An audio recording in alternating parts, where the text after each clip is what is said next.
Ṣàgbà fọ́ o, Alapini Oṣa ní òun máa wọn ìpè fún ẹnikẹ́ni tó bá ṣe ìpolongo Tinubu dé ọ̀dọ̀ òun fún ìdìbò ọdún 2027 tó ń bọ̀. Èyí ni ìdí tó fi sọ bẹ́ẹ̀. Saheed Osupa kìlọ̀ fún àwọn tó ń dá wàhálà sílẹ̀ Lagbo'Le Fuji, pàápàá jùlọ àwọn akọ̀ròyìn. Ó ní tí wọn ò bá jáwọ́ nínú ìwà yìí wọ́n máa kàndín nínú yọ̀. Ó ti di woro sí woro báyìí o, gbangba ti dẹkùn, kódà kedere ti bẹ̀ wò pẹ̀lú bí Iyabo Ojo àti Kemi Olunloyo ṣe gbóná wojú ara wọn. Gbọ́ ohun tí Iyabo Ojo sọ àti ohun tó fà á tí Kemi kò fi fẹ́ rí imí Iyabo Ojo látàn láti ọdún 2017. Ẹ farabalẹ̀ ẹ gbọ́ ìròyìn náà lẹ́kùnrẹ́rẹ́. Ṣàgbà fọ́ o, Alapini Oṣa ní òun máa wọn ìpè fún ẹnikẹ́ni tó bá ṣe ìpolongo Tinubu dé ọ̀dọ̀ òun fún ìdìbò ọdún 2027 tó ń bọ̀. Èyí ni ìdí tó fi sọ bẹ́ẹ̀. Àgbà ọ̀jẹ̀ òṣèré orí ìtàgé ilẹ̀ wa ní Ganiyu Nafiu tí ọ̀pọ̀ ènìyàn mọ̀ sí Alapini ti sọ pé òun kábàámọ̀ pé òun polongo ìbò fún ààrẹ Bọ́lá Ahmed Tinubu lọ́dún 2023. Alapini sọ̀rọ̀ yìí nínú ìfọ̀rọ̀wánilẹ́nuwò kan tó ṣe lórí tẹlifíṣàn African A-List TV níbi tó ti sọ nípa bó ṣe bẹ̀rẹ̀ eré orí ìtàgé ṣíṣe àti àwọn ìpèníjà ìlera kan tó ti kojú. Ọ̀gbẹ́ni Nafiu sọ pé nǹkan tó burú jáì ní bí Tinubu àti ọmọ rẹ̀ ọkùnrin Ṣẹyin Tinubu kò ṣe rántí àwọn òṣèré tó lé ní 100 mọ́ láti ṣe ohunkóhun fún wọn torí àtìlẹ́yìn tí wọ́n ṣe fún un. Gbajúgbajà òṣèré náà sọ pé àwọn rí Tinubu gẹ́gẹ́ bí ẹni tí yóò ṣe dáadáa fún ará ìlú ló jẹ́ káwọn polongo fún un torí ó ti máa ń ṣe dáadáa sáwọn eléré orí ìtàgé tẹ́lẹ̀.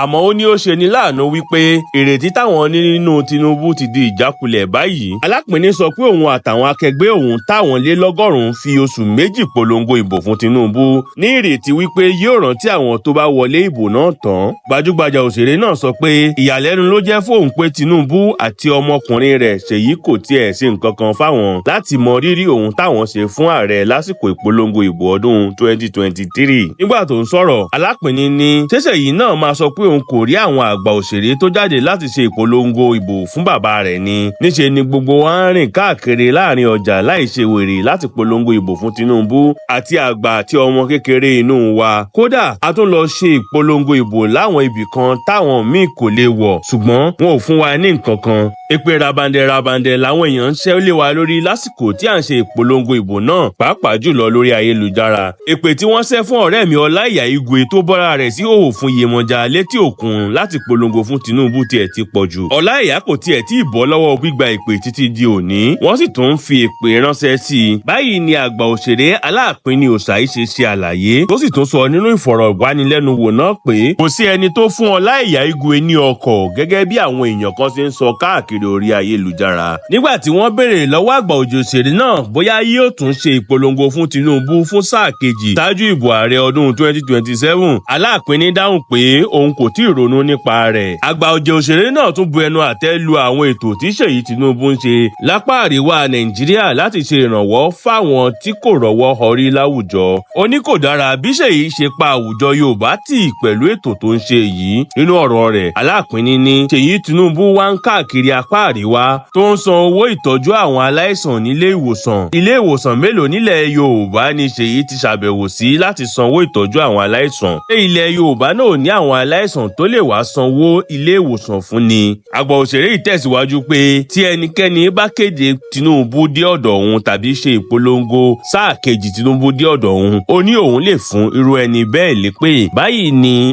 àgbà òṣèré yìí ṣe àlàyé nínú ìfọ̀rọ̀wérọ̀ yìí tí ọ̀gọ̀rọ̀ ènìyàn tó wà ní abala àríwísí náà sì ti orin bẹnu pé yọkọlú kò wá tán bí ìyàwó gbọ́kàn sánlẹ̀ ọkọ yọ̀ké, tí àwọn kan sì ń sọ pé gbogbo ìpolongo àti ìwọ́de àti ìkéde tí àwọn òṣèré ilẹ̀ wa ṣe fún Tinubu nígbà náà wọ́n ṣe eléyìí nítorí àpò ara wọn nìkan ni. Wọ́n ní ìwà ìmọ̀tara ẹni nìkan ló mú wọn lọ ṣe ìpolongo náà kì í ṣe torí pé wọ́n fẹ́ ìlọsíwájú orílẹ̀-èdè Nàìjíríà tàbí ilẹ̀ Yorùbá lápapọ̀. Saheed Osupa kìlọ̀ fún àwọn tó ń dá wàhálà sílẹ̀ Lagbo'Le Fuji. Gbajúgbajà olórin Fuji ilẹ̀ wa ní Saheed Okunola tí gbogbo èèyàn mọ̀ sí Saheed Osupa ti jáwé akíwọ́wọ́ fún gbogbo àwọn oníròyìn tó fẹ́ joyè igi wọ́rọ́kọ́ tó ń dáná rú Lagbo'Le Fuji àti gbogbo àwọn tó ń dá wàhálà sílẹ̀ Lagbo'Le Fuji pẹ̀lú ìkọkúkọ tí wọ́n máa ń kọ.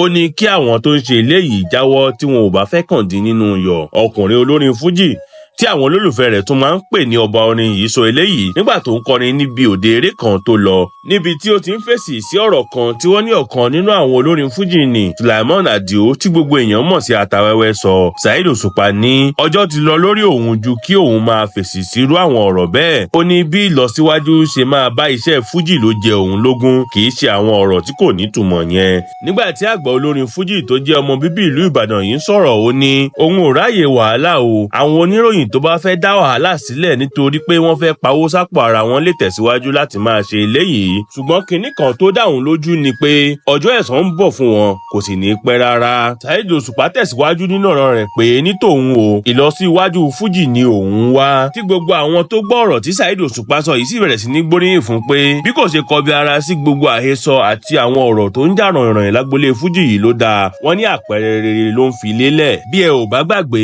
ọ̀gbẹ́ni olórin Fuji Sulaiman Adio Atawẹ́wẹ́ ló ṣe ìfọ̀rọ̀wérọ̀ kan láìpẹ́ yìí níbi tí ó ti ta sí Pasuma Alabi àti Saheed Osupa tó ní òun ò lè pe Pasuma ní bọ̀dá bó tilẹ̀ jẹ́ pé ó ju òun lọ lọ́jọ́ orí nítorí kì í ṣe ẹ̀gbọ́n òun àti pé òun dá àwọn ẹ̀gbọ́n òun mọ̀. Bẹ́ẹ̀ náà ló ní òun gba Saheed Osupa láàyè láti kọrin ní òde orin òun kan tó sì jẹ́ pé òun kò gbọ́ orúkọ rẹ̀ rí kó tó di ọjọ́ náà. Ó ní mánéjà òun àti mánéjà Saheed Osupa ni wọ́n jọjọ́ rẹ̀ pé mánéjà òun sì ló mú Saheed Osupa wá sí agbo eré òun ní ọjọ́ náà. Ọ̀rọ̀ tí olórin yìí sọ ló fà á tí àwọn alátìlẹyìn Saheed Osupa àti Pasuma Alabi fi ń bínú pé ọ̀rọ̀ ìgbéraga ni Atawẹ́wẹ́ sọ níbi ìfọ̀rọ̀wérọ̀ yìí tí Pasuma náà sì ti fèsì pé olórin Fuji ẹgbẹ́ rẹ̀ Adékúnlé Màláíkà ti bẹ̀ òun pé kí òun má fèsì kí òun sì bẹ̀ àwọn alátìlẹyìn òun pé kí wọ́n má sọ̀rọ̀. Saheed Osupa náà pàápàá sì ti sọ pé òun ti dáríjì ọkùnrin olórin Fuji yìí. Ṣùgbọ́n lẹ́yìn ìgbà tí àwọn èèyàn gbọ́ ògúlùtù ọ̀rọ̀ tí Saheed Osupa sọ sí àwọn akọ̀ròyìn yìí pàápàá jùlọ níbi tó ti tọ́ka sí àwọn kan gẹ́gẹ́ bí ajẹ nídìí ìbàjẹ́. Èèyàn bá ní ọkùnrin gbajúmọ̀ akọ̀ròyìn tó wà nílùú Ìbàdàn ní Délé Adéyanjú tí àwọn èèyàn mọ̀ sí Àgbàlẹ́tù ni ọba orin bá wí nítorí òun ló sábà máa ń gbé àwọn olórin Fuji wá síbi ètò rẹ̀ tó sì máa ń ṣe àwọn ìfọ̀rọ̀wérọ̀ kan tó sábà máa ń mú wàhálà àti ìkùnsínú lóríṣiríṣi dání. Ó ti di woro sí woro o, gbangba ti dẹkùn kódà kedere ti bẹ́ẹ̀ wò báyìí o. Ẹ̀yin èèyàn ẹ wò ó. Ìyábọ̀ Òjó gbéná wojú Kemi Olunloyo tó sì ń wọn àwọn ìpè rabandẹ̀ fún un látàrí ohun tí Kemi Olunloyo ṣe fún ọmọ rẹ̀ Priscilla Àjọkẹ́ Òjó tó ṣe ìgbéyàwó pẹ̀lú ọmọkùnrin olórin tó wá láti orílẹ̀-èdè Tanzania láìpẹ́ yìí. Ìyábọ̀ Òjó bínú tán ó fárígá ó faraya pẹ̀lú ni o. Ṣé Yorùbá ló ní tówe bá jùwé ẹni téèyàn ò bá lè dáhùn á jẹ́ pé ẹ̀rù ìjà ń ba onítọ̀hún ni o. Ṣùgbọ́n arẹwà òṣèré ilẹ̀ wa tí àwọn olólùfẹ́ rẹ̀ tún máa ń pè ní Queen Mother yìí kò ṣe bẹ́ẹ̀ o. Wéré ló gbéná wojú obìnrin kan tó gbajúmọ̀ dáadáa níbi ká sọ̀rọ̀ lórí ayélujára tó tún máa ń pe ara rẹ̀ ní oníròyìn ìwádìí ni Kemi Olunloyo. Obìnrin yìí tó jẹ́ ọ̀kan lára ọmọ gómìnà ìpínlẹ̀ Ọ̀yọ́ tẹ́lẹ̀ rí tó di olóògbé láìpẹ́ yìí Victor Ọmọlolú Olunloyo ló jáde ní kété tí Priscilla ṣe ìgbéyàwó rẹ̀ tó sì bẹ̀rẹ̀ sí ní bú tó ń sọ àwọn ọ̀rọ̀ àbùkù sí. Ó ní ìgbéyàwó rẹ̀ ò lè tọ́jọ́ kódà ó ní kò ní pẹ́ tú àti pé Priscilla kéré jù láti lọ sílé ọkọ. Ó ní ọmọkùnrin olórin ilẹ̀ wa Afeez Fáṣọlá tí àwọn èèyàn mọ̀ sí Naira Marley ti bá ọmọ yìí àti ìyá rẹ̀ sùn papọ̀ nígbà kan náà. Irú àwọn ọ̀rọ̀ wọ̀nyí àti bẹ́ẹ̀ bẹ́ẹ̀ lọ tí kò yẹ kó jáde láti ẹnu abiyamọ ni Kemi Olunloyo sọ sí ọ̀dọ́mọdébìnrin yìí. Ọ̀rọ̀ náà sì lé débi pé ara ń ta àwọn abiyamọ tó wà lórí ayélujára tí wọ́n sì ń bá Kemi wí pé àwọn ọ̀rọ̀ burúkú tó ń sọ nípa ọmọ kékeré yìí àti ìgbéyàwó rẹ̀ kò tọ́ sí lẹ́nu gẹ́gẹ́ bí abiyamọ. Àwọn èèyàn ní òun àti Ìyábọ̀ Òjó tí wọ́n jọ ní èdè àìyedè ni kó kọjú sí. Wọ́n ní kódà àrà tó bá wù ni kó fi dá. Ṣùgbọ́n èwo lógún ìyá ló jẹ èso àjàrà ọmọlẹ́yìn kan. Níbi tí ọ̀rọ̀ yìí ká àwọn míì lára dé níṣe ni wọ́n ń gbé arábìnrin tó jẹ́ ọmọ bíbí ìlú Ìbàdàn yìí ṣépè ní kíkankíkan tí wọ́n ní kí òun náà kó àwọn ọmọ rẹ̀ jáde kí àwọn rí. Ṣùgbọ́n Ìyábọ̀ Òjó fúnra ara rẹ̀ ti jáde báyìí o tó sì fún arábìnrin yìí lésì.